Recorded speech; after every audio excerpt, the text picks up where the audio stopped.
Les gars, j'ai découvert une dinguerie. Vous voyez le défi du No Nut November là? Enfin, le NoFap. Eh ben, j'ai survécu à ce défi. Et devinez quoi? Chef? Hein? Ah ouais, on est encore qu'au début du défi, c'est ça? Mais les gars, si je vous dis que j'ai réussi les 30 jours alors qu'on est encore au début, c'est parce qu'en fait, je viens du futur. Et ouais, justement, c'est au bout du 28e jour que j'ai débloqué cette capacité. Maintenant, j'ai même des tas de super pouvoirs. Regardez tout ce que je peux faire. C'est pas une dinguerie ça? Vous verrez, je vais continuer et au bout du 90e jour, je pourrais me transformer en Super Saiyan. Et ouais, tenir le eye contact avec des filles, c'est que dalle frérot. Au bout de 15 jours, je savais déjà tirer des lasers avec mes yeux.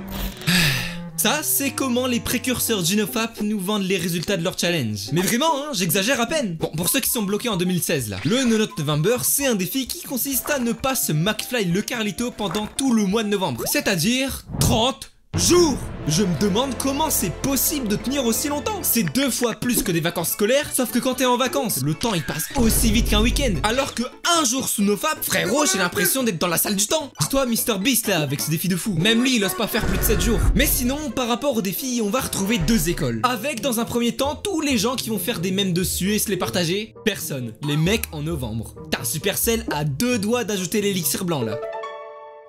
29 novembre, 30 novembre, 1er décembre. Blanc a été éjecté.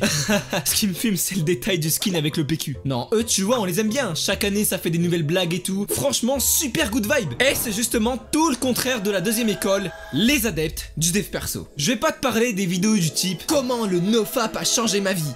Donc salut les gars, dans cette vidéo je vais vous parler du NoFap, à quel point ça a changé ma vie. Frérot, t'as 15 ans, t'es né après TikTok. Qu'est-ce que tu vas nous sortir des leçons de vie? Retourne grimper aux arbres. Je sais pas, moi c'est ce que je faisais à ton âge. Sinon, si tu cherches un peu, tu peux facilement tomber sur ce genre de vidéo. T'as le fameux avant-après NoFap, le mec est plus musclé et tout. Ah lui c'est carrément ma vidéo mais en premier degré. Frérot, là il y a juste 5 ans qu'il s'est parlé de photos. Là c'est lui quand il était au lycée. Et là c'est lui après avoir vendu une formation NoFap à des mecs dépressifs. Alors ouais, on va pas s'attarder sur est-ce que c'est bien de faire le défi ou pas? Est-ce que c'est utile même? Mais j'aimerais quand même qu'on retrouve l'origine de tout ce bordel. Ah, ça serait vachement pratique d'avoir un lieu qui réunit toutes les reliques du web en un même endroit. Reddit.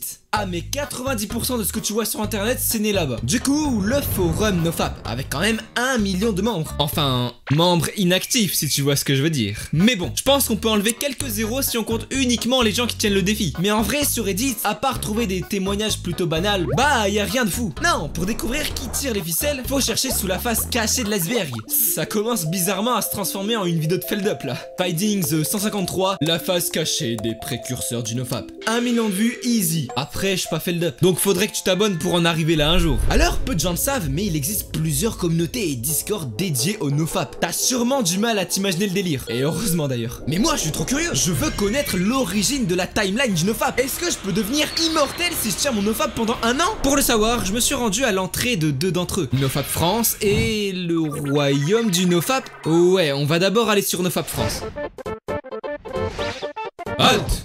Tu es débutant ou vétéran?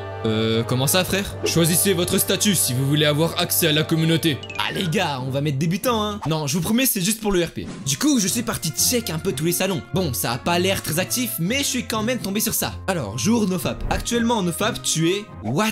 Ils ont fait des rôles pour ça genre? Ah ouais, du coup les gens ils indiquent depuis combien de temps ils sont en NoFap. Oh mais ils ont aussi des challenges à ce que je vois. En cochant cette case, tu t'engages à faire 300 pompes plus une douche froide si tu romps ton NoFap. Alors 300 pompes, ok, mais une douche froide c'est vraiment pas cher payé. J'aurais dit un bain froid d'une demi-heure à la rigueur. Bon allez, on a assez perdu de temps ici. Allons visiter le royaume du NoFap. Oh, déjà ils ont l'air plus investis. Ça fait des sondages et tout. Bon après les sondages en question frère, votre saison préférée? Alors moi je préfère l'été parce que l'hiver c'est le No Nut November et j'arrive pas à tenir mon NoFap. Alors par contre eux ils sont vraiment partis loin dans le RP au niveau des rôles. J'ai l'impression d'être dans League of Legends là. Âme impure, guerrier, virtuose, chimère céleste, Entité purifiée.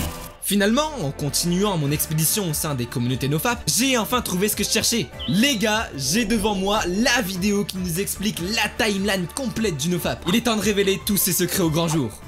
Ok, donc déjà jour 4 tu tombes malade. Après jour 5 t'as carrément un radar à meuf qui s'active. Au jour 15 ta peau devient plus belle. Et au jour 16, incroyable, t'as des muscles qui popent de nulle part. Mais les mecs qui ont créé ça, ils sortent tout droit d'un isekai, c'est pas possible. Je veux dire, c'est pas parce que tu fais des pompes, des squats et des abdos pendant 3 ans que tu pourras détruire des météorites et sauter jusqu'à la lune comme Saitama. Puis voilà, la fin du NoFap, les gens te voient comme un gigachad, ta voix devient virile et t'arrives à te mettre en couple. Bon après faut tenir 1 an. J'avoue que j'ai jamais essayé. Bon bah on va pas se le cacher, j'ai essayé du mieux que je peux de trouver un sens à tout ça, mais visiblement il y y a pas grand chose à en tirer. Soit c'est des gens qui s'amusent à vanner ceux qui font le défi en novembre, soit ça va être des mecs complètement matrixés qui veulent te vendre leur recette magique. Mais en vrai, si je devrais prendre le sujet au sérieux 30 secondes, je dirais que le plus gros problème avec le nofap, c'est que les gens vont trop se concentrer sur le fait de tenir le plus de jours possible. Et en faisant ça, ils donnent finalement plus d'importance à leurs problèmes qu'autre chose. Non, la vraie solution, c'est plutôt de continuer sa vie tout en se limitant et ne pas chercher à se dire « Yes, ça fait une semaine que je tiens, faut vraiment pas que je craque ». L'idée que rater un jour, ça te fait revenir à la case départ, c'est en réalité ça, la barrière mentale qui emprisonne tous ces gens bloqués dans leurs addictions.